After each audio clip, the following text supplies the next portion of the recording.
The Watchtime Show, sponsored by digital agency Mint Twist. The Watchtime Show. So, hello and welcome to another edition of Watchtime. My name's Elliot King. And I'm Alexandra King. And this show is brought to you by Mint Twist, the international digital agency. And it's multi-streamed across lots of social media channels with the amazing Restream software. So what are we going to be speaking about this week, Alexandra? Today we're analysing personality types. We're diving in deep and we're going to see who we are, what we're made of and why it's important to know. Right, well, there is a test that you can take and you might have heard of it. It's called Myers-Briggs and it categorises us into 16 personality types depending on whether you are an extrovert, an introvert, a thinker, a feeler, and so on. And you can probably find it online and take the test yourself quite easily. So we won't go into the details of that on this episode of the podcast. However, we will look at the types of personalities and the application of these personalities and why that potentially might be important to you in a business context, as far as your career is concerned, in a personal relationship, and so on. Yeah, that's right. And so the way that you get your result is you take a series of questions, and based on your answers to those questions, the algorithm that sort of sits behind this test will place you on a scale across 4 different indexes. Now, the first index is to what extent are you an introvert versus extrovert? And the interesting thing about that first index is not so much about whether you're shy or outgoing, it's more about where you get your energy from. That's right. I mean, are you energized when being around other people? Or are you one of those personalities that if you are around other people for too long, you kind of want to run away after some time and feel drained? I think that's a really important one because it's not really in the traditional sense of, are you shy or not? It's how do you derive your energy? What gives you, what sets that fire on inside of you? Is it being around other people or really is it being away from other people? Yeah, and obviously the idea of this test is that it's a scale. So you're not all one thing and not the other thing. It's a question of scale. And the results of most of these tests will tell you how much of an introvert or an extrovert are you. And some people are very extremely extroverted and some people are marginally extroverted. So there's plenty of ways that you can use the results. Well, when I take the test, in most cases, I'm on the introverted scale, so I get my energy from being alone, but I'm marginally introverted. Marginally, okay. Yeah. I'm very extroverted. Yeah. Why am I not surprised about that one? Well, but I actually took this test for the first time when I was about a young 20-something-year-old, and I started to work for a very big corporation, a consulting company, and they forced us all to take these tests. And it was actually amazing because, they then showed us the application of it. At first I thought, why are we doing such fun things and doing these lovely personality tests? But actually it was really to see where they could best position you in the business. Are you client facing? Are you best working alone? Do you work well in a team? Are you a leader? So these are all really relevant questions in an organization. And really it's something that even if your company doesn't send you to do this test, just do yourself a favor and do it for yourself. Know thyself, because if you don't know yourself, how can you relate to other people? How can you know other people if you don't know yourself? Yeah, that's right. And once you know yourself and you can start to answer those questions that might have been nagging you, why do I get on with these types of people or in this type of situation? And actually it might open yourself up to some of the strengths that you might not have realized that you had and possibly even your weaknesses too. Yeah, so in this company, for example, they put me into a role of a business analyst. And the reason why I was put in this role is because I communicate quite well.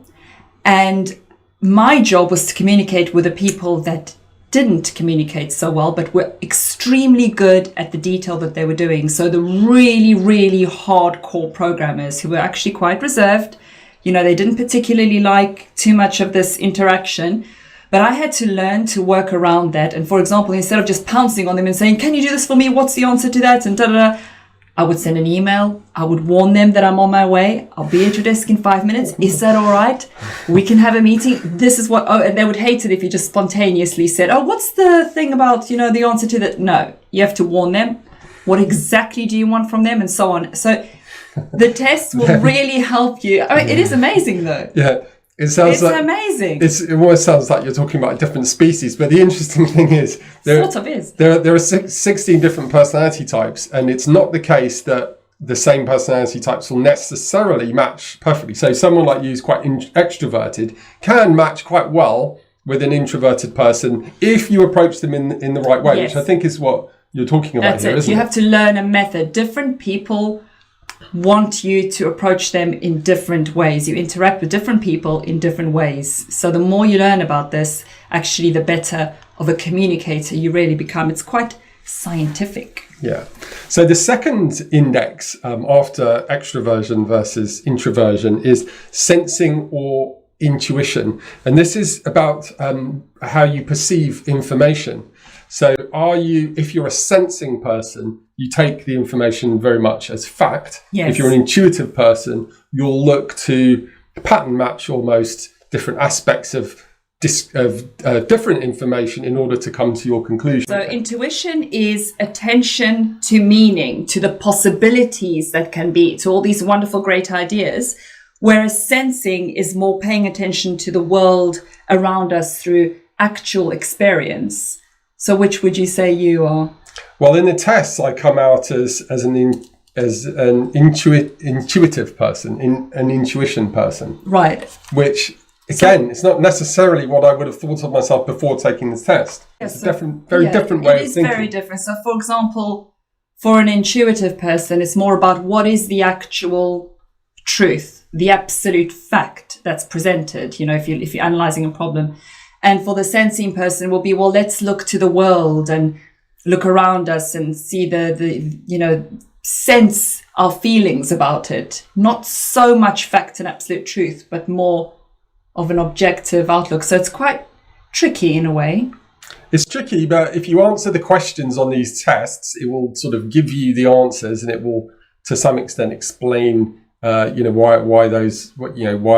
are that personality type. And then the third index is this thinking or feeling.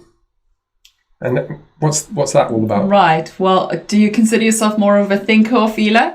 Well, I typically will end up... question. I will typically end up being a thinker with a T when I run this test most of the time. Well, in fact, all of the time. I'm a pretty strong thinker. Well, that's the thing. This is not really about who we would like to be. It's who we are. So hopefully when you do this test, you answer it honestly, not your ideal person. Oh, I wish I was... Just be honest with yourself. I thought I was a massive feeler, and I'm actually a thinker. So it's surprising. Were you surprised by your test? No, because I've always considered myself a bit of a thinker. Have you? But I also answered it quite honestly. But what does it actually mean, though? Well, as a thinker, you will look at the logical decisions in a logical way. You'll look at the pros and look at the cons. Even for something as simple as buying a car, you'll perhaps do it in a more analytical way. Yep. You'll write on all the pros of one car, all the cons of it, and you'll compare it against 15 other cars. Whereas if you're a feeler, it's your personal opinion that really comes into play versus the pros and cons. And feelers will use instinct and gut to make decisions, more than thinkers will. He will tend to base their decisions on the logical conclusions that they draw from the facts in front of them. So thinking versus feeling is very much about how we approach decision making, certainly in the context of looking at this in terms of business. That's it. And then the fourth index is this concept of judging or perceiving. So are you a judger or a perceiver? Again, judges are list makers, of which I am definitely a list maker, very orderly. They like to have control over their lives, whereas perceivers are more flexible and spontaneous and all those lovely things. Yeah, and so it's very much how you interact with your outside world, apparently. And so as a perceiver, you will do, what sort of traits would you find from a perceiver? Well, in a perceiver, you adapt to life, don't you? You don't really like plans. You like just to, let's go here on holiday today. We're going to Mauritius, whereas the judging person will say, no, we'll go to Mauritius next year. We'll have a financial plan. We're going to stay at these 5 hotels and then we're going to eat this and that. And, it's a totally different way of approaching anything. So in this one, what are you, a judger or a perceiver? I'm definitely a judger. You are. And see, I'm 100%. completely the opposite. I'm a strong perceiver, which is sort of interesting personalities from the outside in. I would say that I would have thought that you would be more of a perceiver and I would be more of a judger, but it's actually the other way around and quite strongly. So what personality type are you then? Well, typically I'm an INTP. An INTP, right. You're a thinker. Surprise, surprise. There you go. You could do well in a professor position. Okay. As a technical writer, chemist, physician, because you're a critical thinker, an analyst, a discoverer of connections. There you go. I think that's fairly accurate. And intelligent over all these personality types. Yeah. And I don't know any famous INTPs. Do you know any? I can't think of any. There's someone called Elliot King, isn't there? Somewhere. Okay. And what about you then? What personality type are you? So I'm an ENTJ, a commander. Executives, managers, entrepreneurs, judges, lawyers. I did want to be a lawyer actually before. So also a thinker and an analyst, but extroverted. And the funny thing is about all of this is that I know my personality type. I've done it years ago and I'm still the same. I made him do it. Now we know. And then we looked at the relationship side and apparently our personality types are completely and utterly compatible. We're a perfect match. Isn't that amazing? Yeah, it's great. So if you're a husband and wife viewer out there, why don't you check this out and see how compatible you are or not with your partner, or maybe not. It could be a bit controversial, that, couldn't it?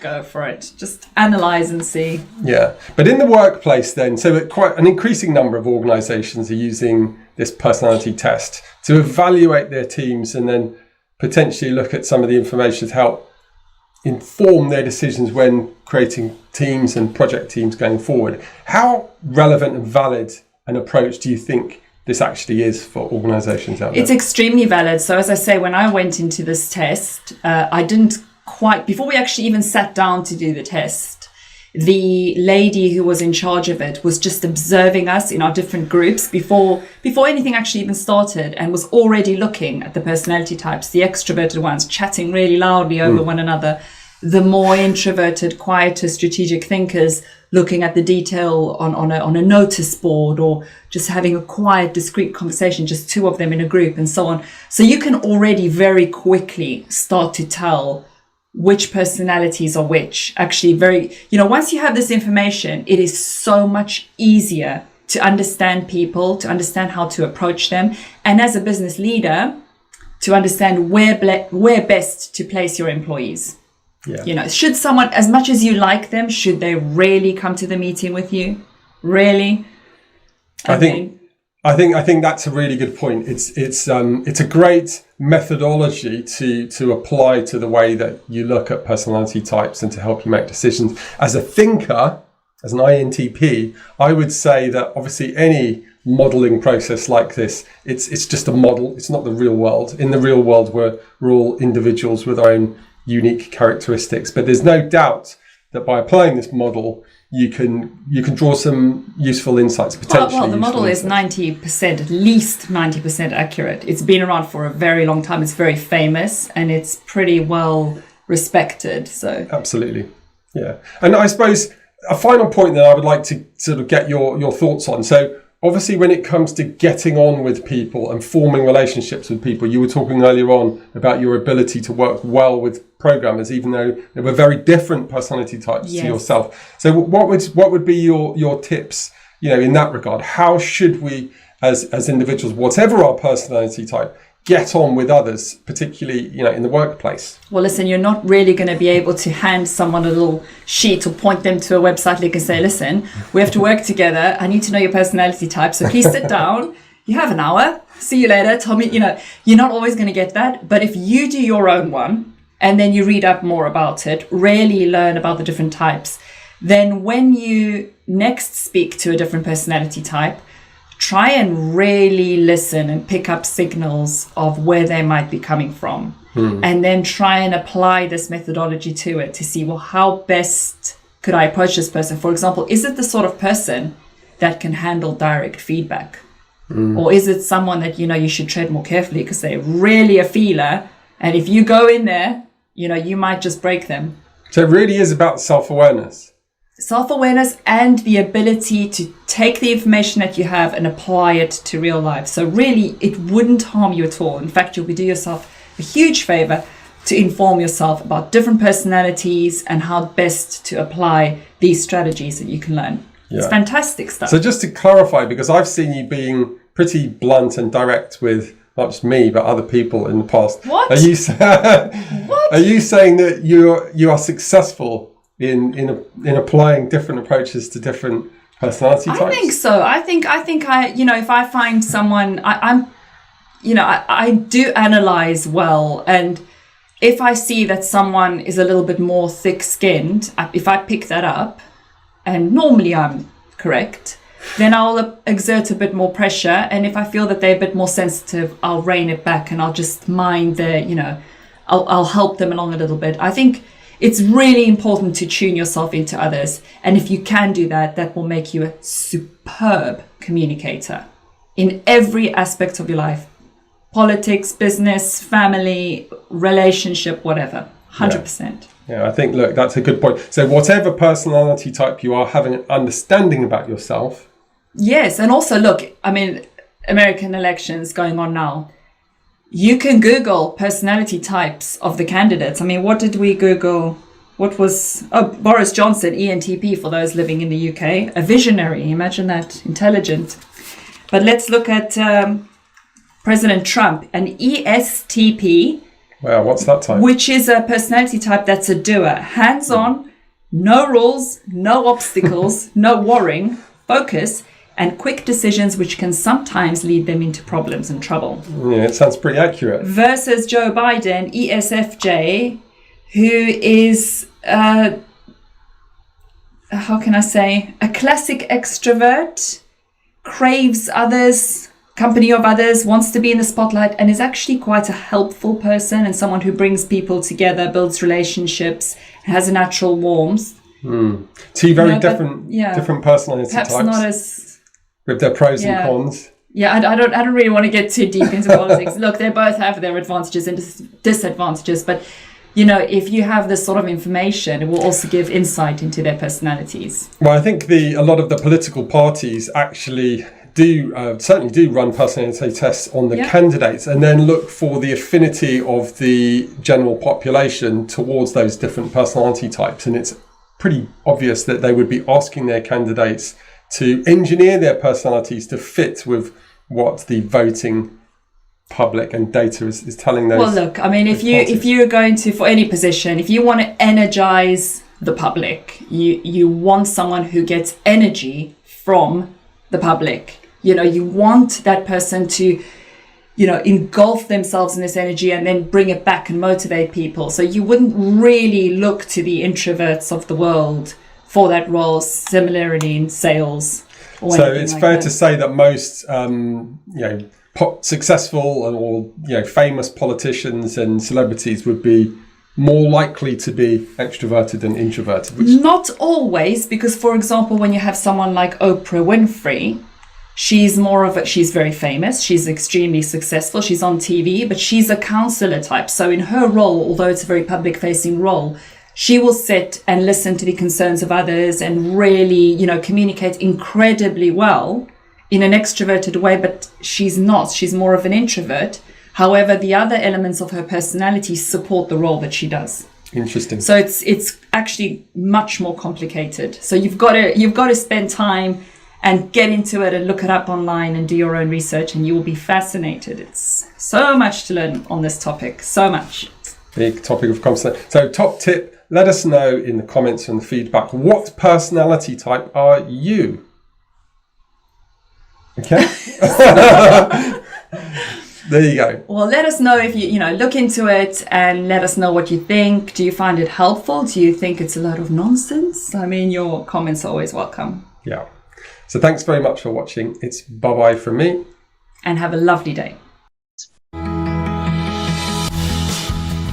And that concludes today's episode. I hope you've enjoyed it. And if you have, do subscribe to get subsequent episodes automatically. In the meantime, if you'd like to find out more about digital marketing, please visit knitwist.com. Thanks so much for joining us, and see you again soon.